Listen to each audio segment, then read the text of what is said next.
The Israel Defense Forces continue to be involved in intense clashes with their adversaries. Recently, several incidents have been recorded between Israel and Syria. First, Syrian soldiers fired several missiles from the Golan Heights into Israeli territory, leading to an escalation of fighting. In response to these attacks, Israel carried out bombings against Syrian military units. Later, Hezbollah joined the conflict between Israel and Syria. Israeli fighters ambushed Hezbollah militants in the city of Homs, surprising them with a forceful attack that left them unprepared, resulting in a resounding defeat for the militants. After a period of approximately 20 hours without activity, the Israel Defense Forces resumed actions, this time with the participation of drones. Israel carried out a massive attack on the Damascus airport. Recently released satellite images of the airport reveal considerable damage to the runway as a result of a series of aerial bombardments carried out by Israeli aircraft. These images show 7 large craters arranged evenly along the length of the track. This damage has significantly reduced the airport's operational capacity for takeoff and landing flights, leaving it virtually unusable until extensive repairs are carried out.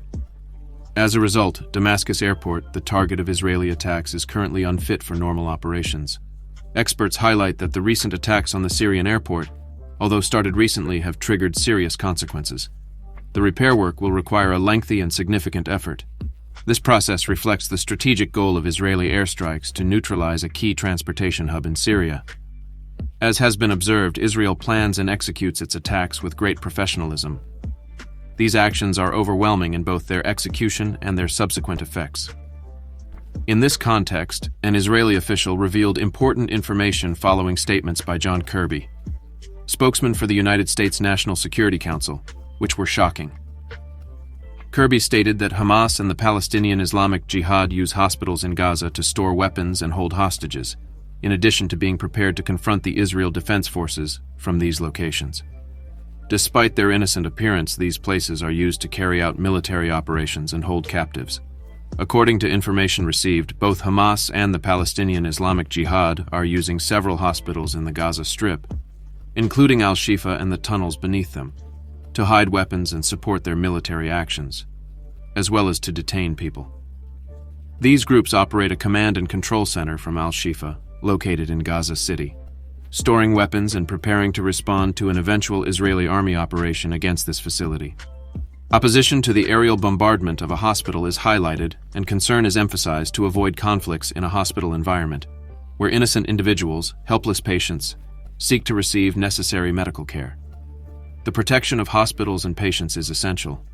This scenario exemplifies the complexity of military operations, evidencing how never has deeply infiltrated the population. Kirby highlighted that Israel faces an additional burden due to Hamas's methods of operation, while reaffirming Israel's responsibility to protect civilians in Gaza. Israel is currently facing a significant external response due to its intense attacks in Gaza. Recently, the Belgian government decided to suspend its diplomatic relations with Israel in reaction to the continued indiscriminate bombing in Gaza. Turkish Foreign Minister Hakan Fidan told his Australian counterpart that Israeli attacks on hospitals and schools in Gaza represent a clear violation of international law. A Turkish diplomatic source highlighted the urgency of achieving a complete ceasefire as soon as possible, as well as the need to guarantee unimpeded humanitarian access to the region. Furthermore, it was mentioned that Never alleges that more than 11,000 Palestinians have lost their lives in the context of violence during this war. This Islamist group, which rules in Gaza, maintains that it has no presence among the population, contradicting what Israel claims. From Beirut, a Never's militant reported that numerous community areas in Gaza are out of service due to the intense military campaign carried out by Israel. A call is made on behalf of humanity for an urgent humanitarian response and ceasefire. The spokesman for the Gaza Ministry of Health, Ashraf al-Qidra, regretted that after so many blockades, the psychological situation of the population is deteriorating. In this context, aid to Gaza is seen as a priority. U.S. officials emphasized the focus on providing humanitarian aid through the Egyptian border crossing at Rafah. Andrew Mitchell, Secretary of State for Development of the United Kingdom, said yesterday that the Israeli-Palestinian conflict requires longer humanitarian interruptions covering larger areas to provide assistance to the region. Mitchell told lawmakers, more extensive outages covering larger areas will be necessary.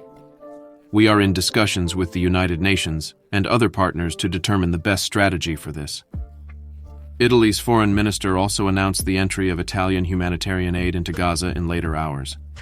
Antonio Tajani reported this fact in a speech before the Parliament's Foreign Affairs and Defense Board.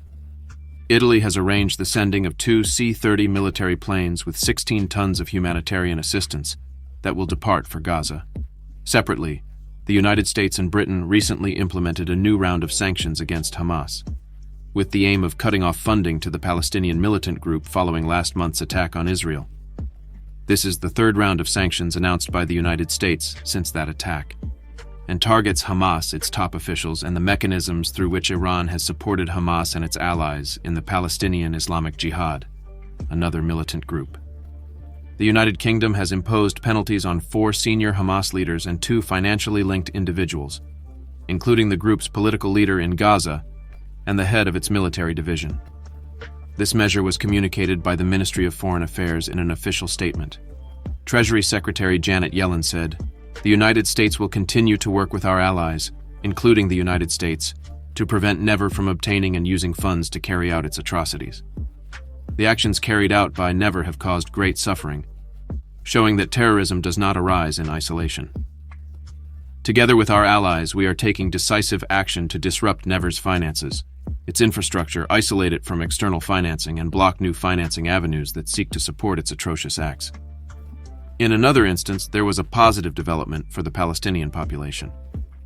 A senior United Nations official announced that Egypt had received 23,000 liters of fuel through the Rafah border crossing.